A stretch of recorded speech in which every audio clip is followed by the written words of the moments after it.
On the morning of November 13, 2022, a quiet college town in America woke up to a nightmare. The town was Moscow, Idaho. Home to the University of Idaho, Moscow was known as a peaceful community where students focused on classes, sports, friendships, and building their futures. Violent crime was uncommon. Residents often described it as a safe place to live. But before sunrise on that cold November morning, something happened inside a house at 1122 King Road that would shock the entire country. 4 university students were murdered. The killings would dominate national headlines, generate worldwide attention, and trigger one of the most closely followed criminal investigations in recent American history. Even today, years after the crime was committed, the case continues to fascinate and disturb people around the world, not only because of the brutality of the murders, but because some of the most important questions remain unanswered.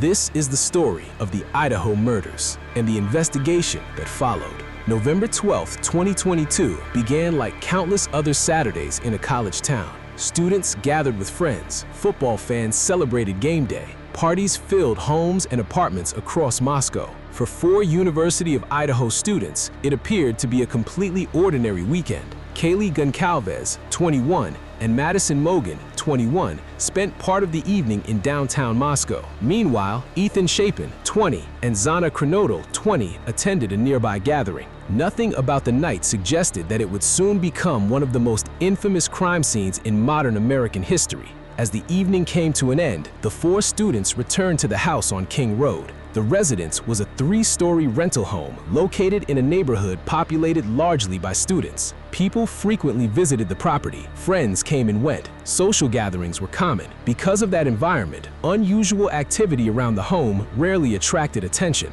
Inside the residence lived 6 young people. That night, 2 roommates were also home. Neither of them knew that a killer was about to enter the house. According to investigators, all 4 victims were believed to be back inside by approximately 1:45 a.m. The night should have ended there. The students should have gone to sleep and continued their lives the next morning. Instead, sometime during the early morning hours, violence entered the house. While most of Moscow slept, events were unfolding that would soon trigger a nationwide manhunt. Investigators later determined that a white Hyundai Elantra had been driving repeatedly in the area around the King Road residence during the hours before the murders. At the time, nobody recognized the importance of that vehicle, but in the weeks ahead, it would become one of the most significant pieces of the investigation. Inside the house, the final known movements of the victims were being documented through digital evidence and witness statements. One of the most important details involved Xana Kernodle. According to investigators, Xana Kernodle received a DoorDash delivery at approximately 3:14 a.m. That fact would later become critical. It established that at least one victim was awake during the period when investigators believed the attacks occurred. The timeline would become one of the most heavily analyzed aspects of the case. As investigators reconstructed the events of that morning, they relied on witness statements, digital records, surveillance footage, and forensic evidence. One surviving roommate later told investigators that she heard what sounded like someone saying, "There's someone here." At the time, it did not necessarily seem alarming. College houses can be noisy. People often move around at unusual hours, but according to the roommate's account, more sounds followed. She later reported hearing crying. Then she heard a male voice saying, "It's okay, I'm going to help you."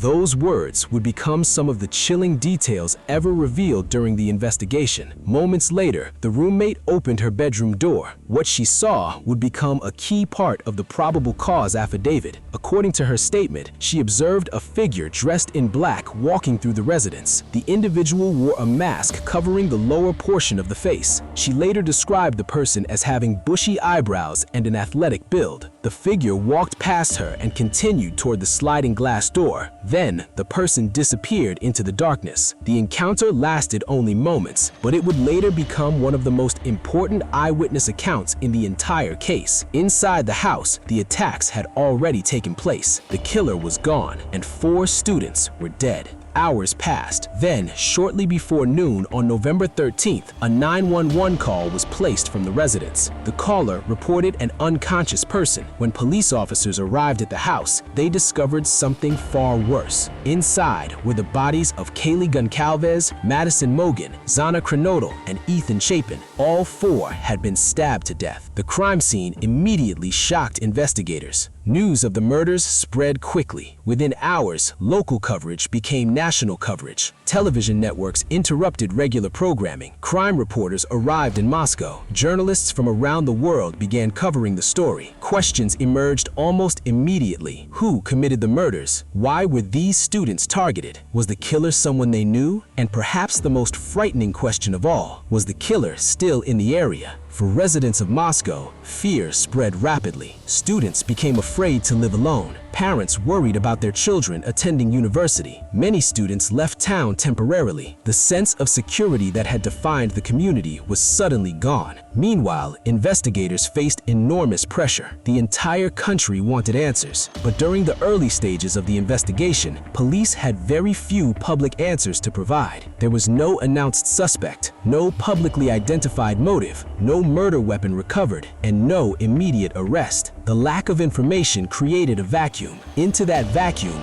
rushed speculation. Social media became flooded with theories. Amateur investigators analyzed photographs, interviews, maps, and social media accounts. Individuals connected to the victims found themselves accused online without evidence. Rumors spread across the internet at extraordinary speed. While public speculation intensified, investigators continued working behind the scenes, and eventually, they discovered a clue that would become one of the most important pieces of evidence in the case. Inside the house, detectives recovered a tan leather knife sheath. The item appeared ordinary, but forensic testing revealed something critical. DNA was found on the sheath. That DNA evidence would later become a central component of the prosecution's case. At the same time, investigators were conducting an extensive review of surveillance footage. Video recordings from businesses, residences, and traffic cameras were analyzed. Thousands of hours of footage were reviewed. The investigation increasingly focused on a white Hyundai Elantra seen near the crime scene. Authorities publicly requested information about the vehicle. Soon, investigators identified a potential owner. The focus of the investigation shifted toward a man named Brian Kohberger. At first glance, Brian Kohberger did not match what many people expected. He was not known as a violent offender. He had no reputation as a dangerous criminal. Instead, Brian Kohberger was a criminology graduate student at Washington State University in nearby Pullman, Washington. His academic field involved the study of crime and criminal behavior. That detail immediately captured public attention. The idea that a criminology student could become the central suspect in such a notorious murder case generated enormous media coverage. As investigators continued gathering evidence, they built a case using multiple sources of information. According to court documents, cell phone data allegedly connected Brian Kohberger's phone to areas near the victim's neighborhood on multiple occasions before the murders. Investigators also linked Brian Kohberger to a white Hyundai Elantra, matching the vehicle observed during the investigation. Then there was the DNA evidence. Using genetic analysis, investigators connected the DNA recovered from the knife sheath to Brian Kohberger's family line. The various pieces of evidence appeared to be converging toward a single suspect. Meanwhile, Brian Kohberger had left Idaho and traveled to Pennsylvania with his father. Law enforcement continued monitoring his movements. Then, on December 30th, 2022, the investigation reached a dramatic turning point. In the early morning hours, law enforcement officers executed an operation at a residence in Pennsylvania. Brian Kohberger was taken into custody. The announcement immediately became international news. After weeks of uncertainty, investigators finally had a suspect. For many people, the arrest felt like the conclusion of the mystery, but in reality, the legal battle was only beginning. Following the arrest, court proceedings stretched on for years. Evidence was reviewed, motions were filed, legal arguments continued. The public closely followed every development. At the center of the case remained a question that investigators never publicly answered in a definitive way. Why were Kaylee Goncalves, Madison Mogen, Xana Kernodle, and Ethan Chapin killed? What motivated motivated the attack? Were the victims specifically targeted, or was there another explanation? Despite years of investigation, no clear motive was publicly established. The absence of a confirmed motive became one of the most discussed aspects of the case. As legal proceedings continued, public interest remained intense. Every hearing generated headlines. Every court filing was examined. Families of the victims continued seeking answers. Then, in July 2025, the case took another major turn. Bryan Kohberger agreed to plead guilty. The decision eliminated the need for a lengthy trial. It also removed the possibility of a death sentence. As part of the agreement, Bryan Kohberger pled guilty to the murders of Kaylee Goncalves, Madison Mogen,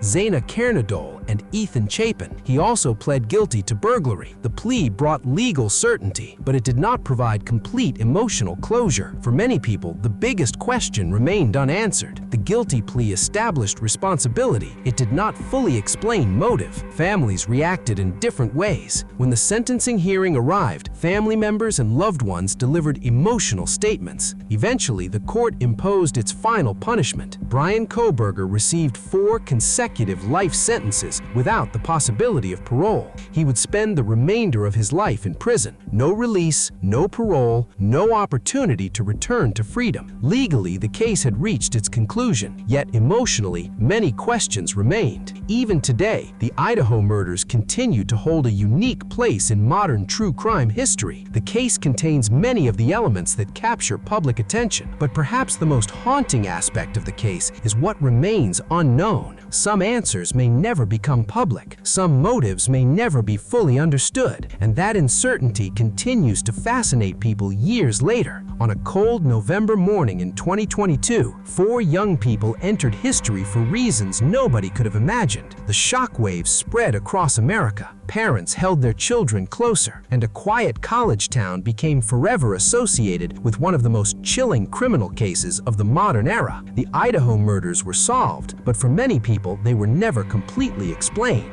And sometimes, the most frightening part of a crime is not what happened. It's knowing that we may never fully understand why. If you enjoyed this true crime documentary and want more real cases, unsolved mysteries, and dark criminal investigations, make sure to subscribe, turn on notifications, and leave a comment telling us which case we should cover next. Until then, stay safe. And remember, sometimes the scariest stories are the ones that actually happened.